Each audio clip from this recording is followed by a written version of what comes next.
Hello everyone, welcome back to my cooking channel cook with রিমিস kitchen. আজ নিয়ে এসেছি mango jam recipe.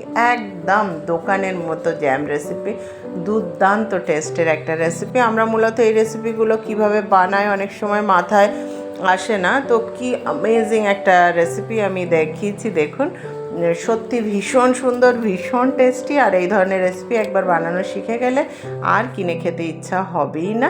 আমার channel নতুন ভিউয়ার্স হলে এক্ষুনি একটা লাইক কমেন্ট শেয়ার করে দিন, আর পাশে থাকা বেল আইকন প্রেস করবেন। সাবস্ক্রাইব করার পরে অবশ্যই আমার সাথে থাকবেন, ভালো ভালো রেসিপি নিয়ে বারবার হাজির হব।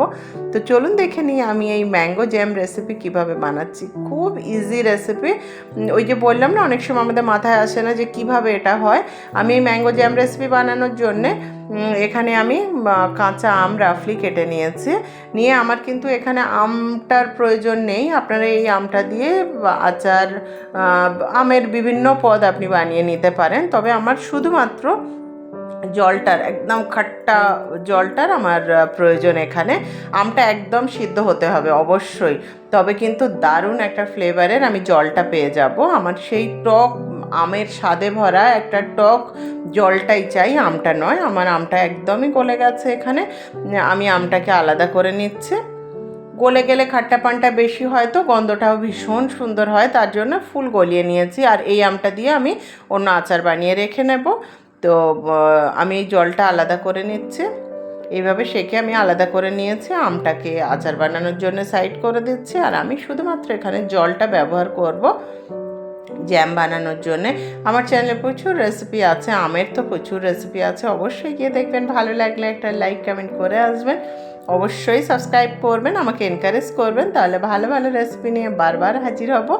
ওই জলটা আমি আবার প্যানের মধ্যে ঢেলে দিচ্ছি। দিয়ে আমার এখানে যতটা জল, আমি ঠিক তার থেকে ডাবল চিনি আমি এখানে নিয়ে নিচ্ছি।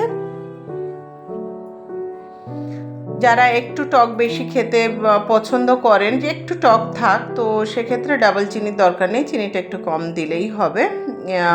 বিশেষ কিছু কাজ নেই, বিশেষ কোনো ইনগ্রেডিয়েন্টস লাগেই না। ওই টক খাট্টা জলটা আমার চাই, আর চিনি। আর অবশ্যই যেহেতু কাঁচা আমের জ্যাম দেখাবো, সেহেতু আমি এখানে গ্রিন ফুড কালার ব্যবহার করছি। আপনারা যদি মনে করেন পাকা ইয়েলো ফুড কালার ব্যবহার করতে পারেন, আমি এখানে গ্রিন ফুড কালার দিয়ে দিয়েছি। কিচ্ছু না, জাস্ট এইভাবে নাড়িয়ে যাবেন। একটু স্টিকি হবে, মানে জাস্ট হাতে চিপচিপ করবে। আপনারা নামিয়ে নেবেন, নিয়ে ফ্রিজে দেওয়ার দরকার নেই, বাইরে রাখলেও জমে যাবে। 8-10 ঘন্টা বাইরে রেখে দেবেন, দেখবেন একদমই জমে গেছে। দীর্ঘদিন পর্যন্ত এটা ঠিক থাকে, একদমই নষ্ট হয় না। দেখুন হয়ে গেছে মোটামুটি। আমি একটু দেখিয়ে দিচ্ছি যে একটু দেখুন বেশি হয়ে গেছে। আমি প্রথমেই দেখালাম আমার জ্যামটা একটু বেশি ঘন, আমার ঘনটা একটু কিন্তু ভালো লাগে তার জন্যে। তবে ওই ক্যান্ডি টাইপের হবে না আর কি, যে তুললে একদম তারের মতো হবে, একদমই নয়। আমি দেখিয়ে দিচ্ছি। আমি জাস্ট একটু হাতে তার আসবে, সঙ্গে সঙ্গে সুইচ অফ করে দেবেন, না হলে কিন্তু ক্যান্ডি বেনে যাবে। দেখুন এই যে তার হয়ে গেছে। আমি এটা বারবার হাতে করে আরেকটু তার বেশি দেখালাম। আমি এবারে সেকে আমি এই ধরনের একটা বোল নিয়ে নিয়েছি, তার মধ্যে আমি ওটা ঢেলে নিচ্ছি, নিয়ে সেট হওয়ার জন্য রেখে দেবো।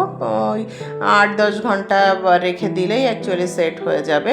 সেকে নেবেন, কেন উপরে যে একটা ফেনা ফেনা ভাব থাকে, দেখতে ভালো লাগে না, আর খুব বাজে হয়ে যায়।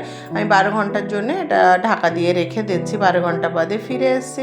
অ্যামেজিং একটা জ্যাম রেসিপি দেখালাম, কেমন লাগলো অবশ্যই জানাবেন আমাকে। Thank you for watching.